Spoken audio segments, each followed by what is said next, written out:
Welcome বন্ধুরা, fund work ট্রেডিংয়ে আপনাদের সকলকে স্বাগত। যেমন বন্ধুরা এখানে আপনারা দেখতে পাচ্ছেন স্ক্রিনে নিফটি ফিফটির চার্ট ডেলি বেসিসে লাগানো আছে। তো এখান থেকে আমরা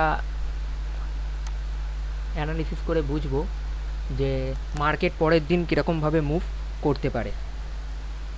তো এখনও অবধি এই যে চার্ট প্যাটার্ন অনুযায়ী যেটা দেখা যাচ্ছে যে মার্কেট কিন্তু ডাউন ট্রেন্ড দেখাচ্ছে, কিন্তু বন্ধুরা এখানে একটা রাউন্ড নাম্বার আছে, আর রাউন্ড নাম্বারকে সব সময় মার্কেট রেসপেক্ট দেওয়ার চেষ্টা করে। অর্থাৎ রাউন্ড নাম্বার থেকে বেশিরভাগ মার্কেট হয় বাউন্স ব্যাক হয়, যদি সেখানে রেসপেক্ট করে তাহলে সেটাকে বাউন্স ব্যাক করবে, আর যদি সেই রাউন্ড নাম্বারকে রেসপেক্ট না করে তাহলে সেখান থেকে আরও মেজর ডাউন আসার সম্ভাবনা থাকে।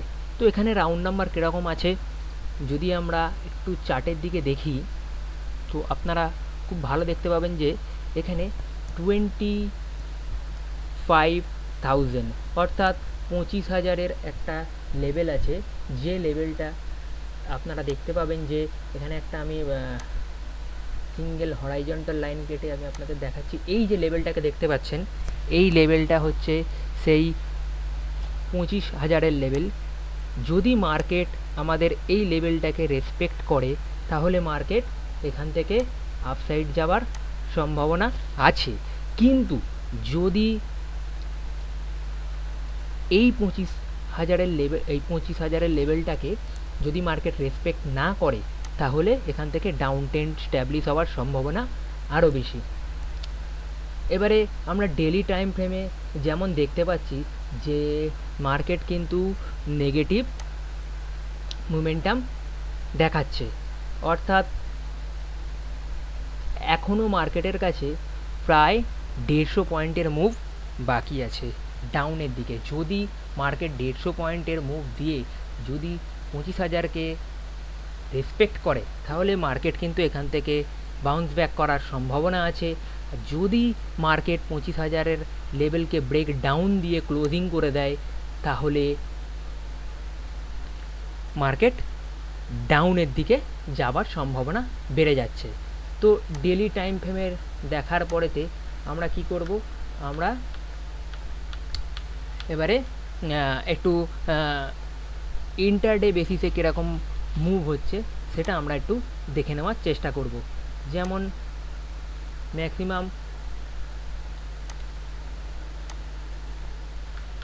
15 মিনিটসে মার্কেট কীরকম কী মুভ করছে। 15 মিনিটসে মার্কেট যথারীতি এই দেখছেন আপনারা যেটা দেখতে পাচ্ছেন যে এটা হচ্ছে এই 25,000-এর লেভেল। তো মার্কেট এখানে আপনারা দেখতে পাচ্ছেন যে মার্কেট পুরোপুরি ডাউনের দিকেই মুভ দেওয়ার চেষ্টা করছে। এর আগের দিনের যে চার্ট প্যাটার্ন অনুযায়ী আপনারা দেখতে পাচ্ছেন যে মার্কেট গ্যাপ ডাউন খুলেছিল, গ্যাপ ডাউন খোলার পরে কিছুটা রিকভারি দেখিয়েছে, রিকভারি দেখিয়ে এক্স্যাক্ট ঠিক এই লেভেলের কাছে আপনারা ভালো করে খুব লক্ষ্য করবেন, ঠিক এই লেভেলের কাছে আপনারা খুব ভালো করে লক্ষ্য করবেন যে এই লেভেলের কাছ থেকে মার্কেট কিন্তু ফের ডাউন ট্রেন্ডের দিকে চলে এসছে। কেন এসছে? এখানে কিন্তু একটা ফ্যাক্টর কাজ করেছে, এটা একটা রেজিস্ট্যান্স এরিয়া ছিল। সেই রেজিস্ট্যান্স এরিয়াটা হচ্ছে এইটা। এই রেজিস্ট্যান্স ফেস করার জন্য, মাল্টিপল রেজিস্ট্যান্স এরিয়া ফেস করার জন্য এইটা ডাউনের দিকে আসে। অর্থাৎ মার্কেটে আর 15 মিনিটে কি কোনো সাপোর্ট লাইন আছে? হ্যাঁ আছে, মার্কেটের সাপোর্ট লাইন যতটা এখানে বোঝা যাচ্ছে যে মার্কেট যদি আপনাদের 25,080, 25,092 থেকে 25,080, হ্যাঁ 25,092 থেকে 25,080 এটা একটা ছোট্ট হালকা একটা সাপোর্টের কাজ করতে পারে। যদি এটায় এখানটা দেখতে পাচ্ছেন এটা হালকা একটা সাপোর্ট, এখানে হালকা একটা সাপোর্টের কাজ করতে পারে।